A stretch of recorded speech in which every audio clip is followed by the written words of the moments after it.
World समाचार हिंदी। सोना हजारों सालों से ये सिर्फ एक धातु नहीं बल्कि दौलत, शक्ति और स्थिरता का प्रतीक रहा है। सोचिए, कितने ही साम्राज्य आए और चले गए, लेकिन सोने की चमक कभी फीकी नहीं पड़ी। ये सिर्फ एक मेटल नहीं है, ये एक भरोसा है जो पीढ़ी दर पीढ़ी चला आ रहा है। तो फिर सवाल ये उठता है कि अगर सोना इतना ही स्थिर है तो इसकी कीमत हर रोज ऊपर नीचे क्यों होती है? ये एक अजीब पहेली है ना? इस सवाल का जवाब हमें दुनिया की अर्थव्यवस्था, राजनीति और यहाँ तक कि इंसानी सोच की गहराइयों तक ले जाएगा। तो चलिए मिलकर इस पहेली को सुलझाते हैं। देखिए, सोने की कीमत को समझना बिल्कुल एक पहेली सुलझाने जैसा है। इसका कोई एक सीधा साधा जवाब नहीं है। इसका जवाब ना कई परतों में छिपा है और हम एक एक करके इन परतों को खोलेंगे ताकि पूरी तस्वीर साफ हो सके। तो चलिए शुरू करते हैं पहली और सबसे बुनियादी परत से। ये अर्थशास्त्र का वो नियम है जो शायद सबने सुना होगा, डिमांड और सप्लाई। किसी भी और चीज की तरह सोने की कहानी की शुरुआत भी यहीं से होती है। तो देखिए, एक तरफ है मांग। लोग सोना क्यों चाहते हैं? भाई, गहनों के लिए, है ना? टेक्नोलॉजी में भी इसका इस्तेमाल होता है। और हाँ, सबसे जरूरी, एक सेफ इन्वेस्टमेंट के तौर पर। अब दूसरी तरफ है सप्लाई, जो कि लिमिटेड है। सोचिए, अगर माइनिंग धीमी हो जाए या लोग अपना पुराना सोना बेचना बंद कर दें तो क्या होगा? बाजार में सोने की कमी हो जाएगी। और बस यहीं से सारा खेल शुरू होता है। जब खरीदने वाले ज्यादा हों और बेचने वाले कम, तो सीधी सी बात है, कीमत तो बढ़ेगी ही। ये एक बहुत ही सिंपल सा समीकरण है जो सोने की कीमत की बुनियाद है। लेकिन रुकिए, कहानी इतनी सीधी भी नहीं है। ये तो सिर्फ आम खरीदने बेचने वालों की बात हुई। अब हम आते हैं दूसरी और कह सकते हैं कि कहीं ज्यादा ताकतवर परत पर। वो है दुनिया के सेंट्रल बैंक्स और करेंसीज।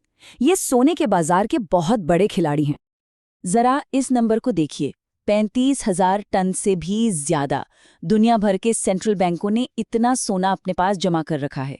क्या आप अंदाजा लगा सकते हैं ये कितना होता है? ये एफिल टावर के वजन से 3 गुना ज्यादा है। मतलब इससे पता चलता है कि बाजार पर इनका कंट्रोल कितना जबरदस्त है। तो सवाल ये है कि इसका मार्केट पर असर कैसे पड़ता है? देखिए, जब ये बड़े बड़े सेंट्रल बैंक्स सोना खरीदना शुरू करते हैं तो क्या होता है? ग्लोबल मार्केट में जो सोना उपलब्ध है वो कम हो जाता है। और हमने पहले ही क्या सीखा? जब सप्लाई कम होती है तो कीमत ऊपर जाती है। सीधी सी बात है। इसी परत का एक और बहुत बड़ा खिलाड़ी है अमेरिकी डॉलर। पूरी दुनिया में सोने का व्यापार डॉलर में होता है। अब सोचिए, अगर डॉलर मजबूत है तो दूसरे देशों के लिए सोना खरीदना महंगा हो जाएगा, तो डिमांड कम हो सकती है। लेकिन अगर डॉलर कमजोर हो जाए तो उन्हीं देशों के लिए सोना सस्ता हो जाता है और फिर डिमांड और कीमत दोनों बढ़ जाते हैं। चलिए, अब इस पहेली को और भी दिलचस्प बनाते हैं। अब हम उस परत की बात करेंगे जो दिखती नहीं लेकिन महसूस होती है। ये है इकोनॉमी के वो संकेत जो इन्वेस्टर्स के फैसलों पर बहुत गहरा असर डालते हैं। इनमें सबसे पहला है इन्फ्लेशन, यानी महंगाई। इसे ऐसे समझते हैं, मान लीजिए आज एक कप चाय 10 रुपए की है। साल भर बाद वही चाय 12 की हो गई। इसका मतलब क्या हुआ? आपके 10 रुपए की वैल्यू कम हो गई, है ना? ऐसे में लोग क्या करते हैं? वो अपना पैसा सोने में डालते हैं। क्यों? क्योंकि सोना अपनी वैल्यू बनाए रखता है। ये महंगाई के खिलाफ एक शील्ड की तरह है। दूसरा बड़ा फैक्टर है इंटरेस्ट रेट्स, यानी ब्याज दरें। सोचिए, अगर बैंक सेविंग्स पर बहुत अच्छा इंटरेस्ट दे रहा है तो लोग अपना पैसा बैंक में ही रखेंगे, है ना? उस समय सोना, जिस पर कोई इंटरेस्ट नहीं मिलता, उतना अच्छा ऑप्शन नहीं लगता।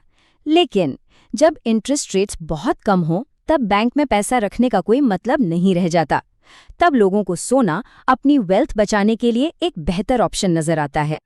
और अब हम पहुंच गए हैं इस पहेली की आखिरी और शायद सबसे ताकतवर परत पर।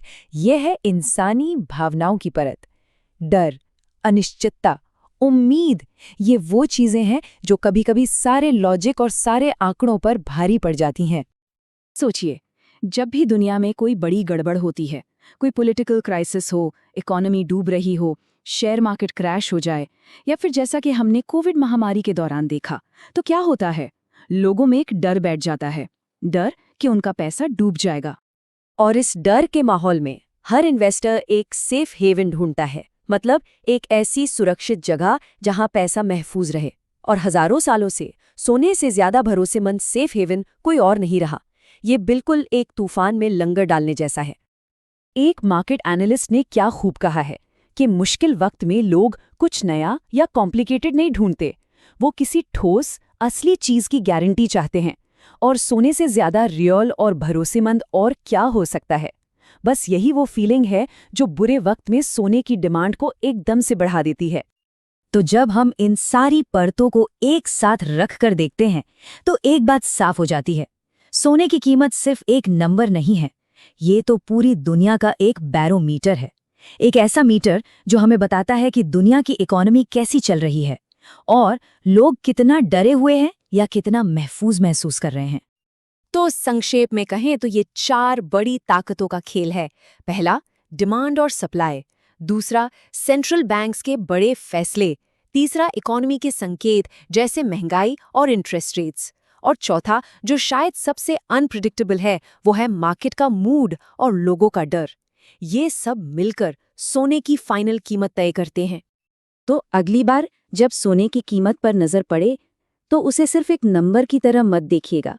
एक पल रुक कर सोचिएगा कि ये कीमत हमारी दुनिया के बारे में आज क्या कहानी बता रही है, आने वाले कल के बारे में ये क्या इशारा कर रही है।